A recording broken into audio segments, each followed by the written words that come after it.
그래서 베니스로 놀러 가요. 거기서 이제 새로운 어떤 영감도 얻고요. 그 다음에 그녀가 러시아 남자를 만나요. 그 드미트리 대공이라고 아주 잘생긴 남자, 키 크고 멋있어요. 네. 그래서 그 남자를 만나서 이 향수의 세계로 들어가요. 그래서 이제 향수를 한번 만들어 보자라는 얘기를 듣는데 정말 자기를 위로하고 힘을 주는 향수를 만들고 싶어서 뭐라고 주문하냐면 1200송이의 꽃다발 같은 향수를 만들어 달라고 하고 한 80여 가지의 원료를 넣어서 복합적이고 강렬한 향을 내달라고 해요.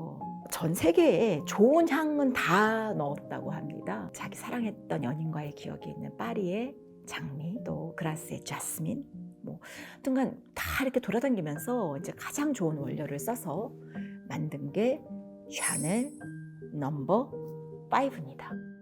정말 샤넬은 영국 남자를 정말 좋아했던 것 같아요. 그래서 웨스트민스터 대공이라고요. 영국에서 굉장히 부유한 이혼남이었어요. 그래서 그 남자랑 결혼까지도 생각했기 때문에 자주 영국에 가서요. 그 남자 집에서도 살고 또 같이 스코틀랜드, 웨일즈 하여튼간 전역을 다녔더라고요.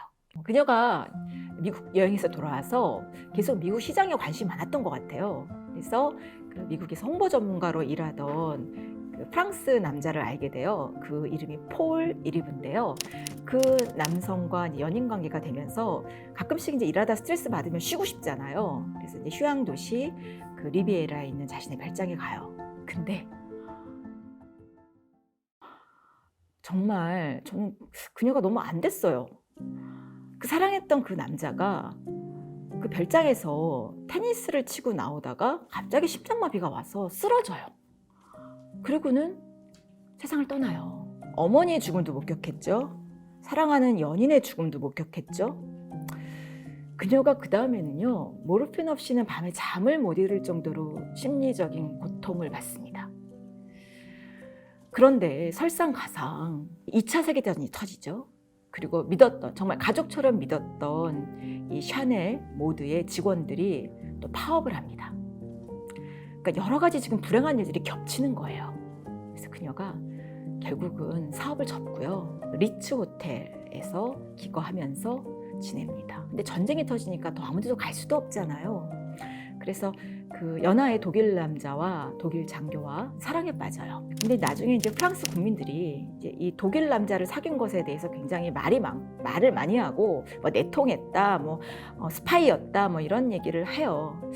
그럴 수도 있겠지만 이제 저는 한 여자의 어떤 삶과 그 여자의 감정이입을 좀 해보면 정말 자기가 사랑했던 사람들이 계속 세상을 아주 불행한 방식으로 갑자기 떠나잖아요.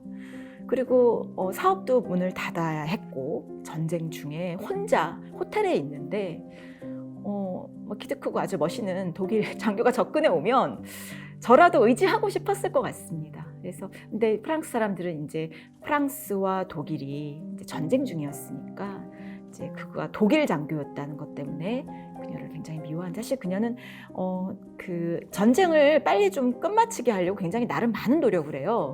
그래서 그 웨스트민스터 대공과 사귈 때 처칠하고 친해졌거든요. 그래서 처칠이랑 같이 사냥도 하고 이랬으니까 처칠한테 막 연락을 해가지고 좀 어떻게 좀 빨리 휴전하면 안 되냐. 그래서 그 작전명이 패션 모자였대요. 그래가지고 그런데 어쨌든 제가 생각할 때는 전쟁이 빨리 끝냈으면 하는 바람에서 양국 사이를 왔다 갔다 했던 것 같아요. 그런데 그녀가 스파이 역할을 진짜 했는지 안 했는지 사실 아무도 모르는 거잖아요. 근데 이제 프랑스 국민들이 굉장히 찍히는, 약간 미운 털 박히는 그 사건이 이 독일 장교와의 연애 사건이었습니다. 그 이후로 이제 2차 세계대전이 끝나죠. 그녀가 파리에 정을 못 붙이고 또 마음도 무겁겠죠. 손가락질이 더 심해졌고, 그래서 그 스위스의 그 호텔을 전전합니다. 그래서 물론 경치도 아름답고 그렇지만 사실 자기 집이 없는 거잖아요. 그래서 그녀는 그 이후로 그 폴 이리브가 죽은 이후로 그 리비에라 집도 팔고요. 평생을 떠돌아다닙니다. 호텔에서만 살아요. 패션이 전부였겠구나. 그게 자식이자, 그죠? 자신의 모든 것이었겠구나. 그 샤넬이라는 그 옷과 또 자기의 이런 향수와 제품에 뭔가 자기의 영혼을 다 쏟아부었을 것 같다라는 생각을 하고요. 실제로 그녀는 죽기 전날까지 바느질을 했어요. 그리고 자기를 죽으면 그 무거운 돌을 얹지 말아달라고, 나는 천사가 옷을 만져달라고 하면 내가 날아가야 되니까 그 정도. 나폴레옹은 굉장히 화려한 무덤에 묻혔지만 그녀는 파리가 아닌 스위스에 묻혔습니다. 그만큼 마지막까지 이 프랑스 국민들이 그녀를 받아들이지 않은 것인데요. 그렇지만 그녀는 꿋꿋하게 다시 재기를 해요. 파리의 패션 무대에 복귀한 게 거의 70이 다 돼서였는데요. 저는 돈 벌기 위해서는 그녀가 나왔다고 생각하지 않는 게 그때 이미 부유했고 스위스에서 휴양 도시에서 최고 호텔에서 충분히 살 수 있는 돈도 있었어요. 근데 제가 볼 때는 그녀가 이제 여자들이 심플하게 입을 수 있는 그런 짧은 그런 원피스라든지 뭐 바지라든지 그래서 여성들에게 이동의 자유를 주고 해방시키고 싶었는데 코르셋에서 다시 전쟁이 끝나니까 드레스 입고 막 또 허리를 조이는 코르셋을 입고 그 프랑스 젊은 여자들이 그런 트렌드가 굉장히 못마땅했던 것 같아요. 어떤 자기의 어떤 패션에 대한 평가도 안 좋고 그러니까 자기 명예를 회복하기 위해서 다시 재기했던 것 같습니다.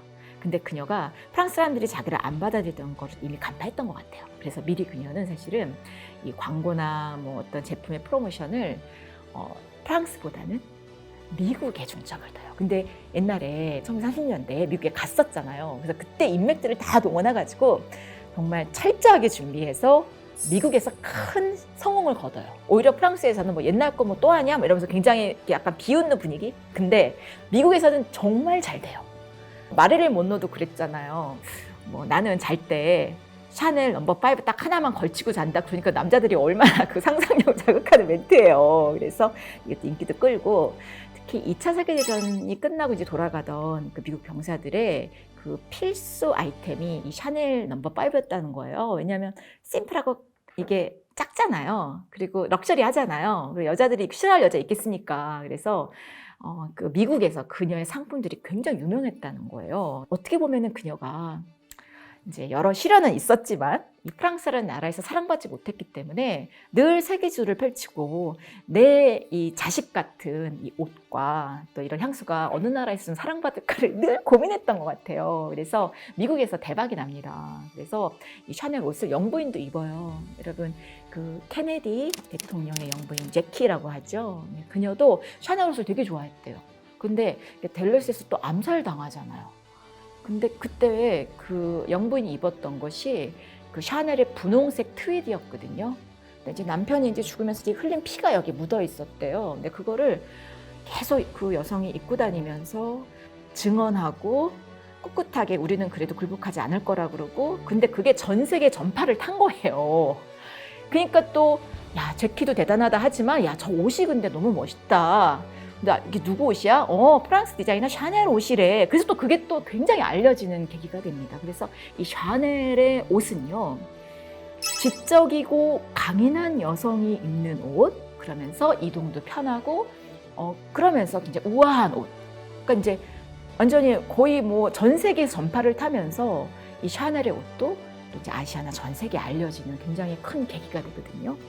근데 당시 이제 미국이 굉장히 이제 전쟁 후에도 계속 잘 나가니까 미국 여성들이 이제 밖에 나가서 일하고 그럴 때 입을 옷으로 딱 좋았던 거예요, 샤넬 옷이.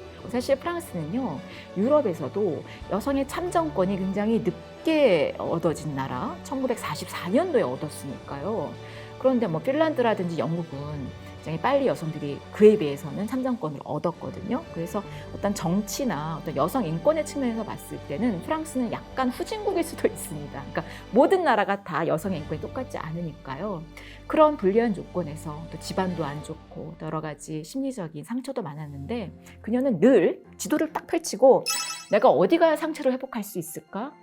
내가 어디 가야 새로운 사랑을 만날 수 있을까? 내가 어디 가야 내 사업의 기회를 확장할 수 있을까? 또는 내 패션에 영감을 얻을 수 있을까? 그게 왜 그러냐면 샤넬이 그런 말을 해요. 패션은 옷 속에만 있는 것이 아니다. 저 청명한 하늘, 길거리, 모든 것에 패션은 있다라고 이야기를 했거든요. 그러니까 그녀는 어느 나라든지 그 새로운 나라에 가면 그 환경 속에서 이 패션의 영감도 얻고 또 그 나라의 전통과 문화를 보면서 계속 자신의 패션 세계를 확장시켜 나갔던 것 같습니다. 그녀가 이 리츠 호텔에서 마지막까지 일하다 죽었습니다. 근데 그녀의 그런 죽음 후에도 이 샤넬이라는 브랜드는요, 부침없이 지금 끊임없이 이어지고 있어요. 다른 명품 기업들은 뭐 다른 기업에 매각되기도 하고 또 주인이 바뀌기도 하고 뭐 구찌가 대표적이죠. 그래서 어떤 창업한 가문의 어떤 내부의 사정으로 서로 갈등도 생기고. 근데 여러분 그렇지 않아요? 딱 샤넬 그러면 저는 그냥 샤넬인 거예요. 이 모든 제품들이 그냥 그 샤넬의 정신과 그녀의 삶과 그녀의 경험과 그 모든 것이 녹아있는 그런 브랜드가 아닌가 싶고요. 제가 볼 때는 뭐 에르샤라고 하죠. 에르메스, 루이비통, 샤넬 이런 여러 브랜드가 있지만 어떤 디자이너의 그런 창의성과 어떤 개성이 꾸준히 유지되는 그런 브랜드는 샤넬이 굉장히 독보적이지 않나 싶습니다. 샤넬의 이 향수 또는 샤넬의 옷이 지금까지 계속 옛날 방식으로 샤넬이 원했던 방식으로 만들어지거든요. 그러면서 명품의 지위도 유지하지만 이 샤넬 향수를 만들기 위해서 프랑스의 그라스 지방에서 일일이 손으로 직접 이 자스민을 따서 원료를 만들고 또 그러는 과정에서 그 사람들의 일자리가 유지되고 또 농촌의 그 풍경과 또 전통이 또 그대로 계승되잖아요. 사실 돈만 생각하면 할 수 없는 일이거든요. 두세 배 가격이 싼 뭐 인도라든지 이집트에서 수입할 수도 있는데요. 샤넬의 고집이 있는 거거든요. 그리고 또 여러 가지 이런 공방, 그래서 뭐 깃털이라든지 뭐 자수라든지 뭐 이런 여러 가지 물품들도 결국은 그 전통적인 자수 조그만 공방에서 만들거든요. 그러니까 이 장인들의 어떻게 보면은 일자리가 되는 거예요. 그래서 이 프랑스 파리의 생태계가 전통을 짚고 계속 유지되는데 이 샤넬의 어떤 그 취향과 또 그녀의 어떤 자부심과 어떤 브랜드의 어떤 가치를 지키고자 하는 그런 노력이 그대로 이어지는 것이고 결국은 프랑스 문화와 전통과 심지어 농촌 사람들의 삶까지도 이 그녀의 향수와 그녀의 옷들이 지켜 나간 데 기여하는 거 아닌가 그런 말 했다잖아요. 어떤 프랑스 작가가 20세기가 지나면 프랑스에서는 오직 3명만이 기억될 것이다. 첫 번째는 정치인 드골, 그다음에 두 번째는 피카소, 그리고 세 번째는 샤넬일 것이다 라고 예언을 했는데 그 앙드레 말로의 예언이 결국은 맞는 거죠. 그래서 이 샤넬은 지금 21세기도 여전히 기억되고 또 그녀가 이 사랑하는 사람을 잃은 슬픔을 잊기 위해서 열심히 만들었던, 그래서 세계수를 펼치고 최고의 원료만을 모아서 만들었던 이 샤넬 넘버 5도 100년이 지난 지금까지 계속 팔리고 있는 것 아닌가 싶습니다. 자, 오늘은 이 샤넬 넘버 5에 담긴 지리적 상상력, 그리고 왜 샤넬이 그렇게 영국 남자를 좋아했는지에 대해서 풀어드렸습니다.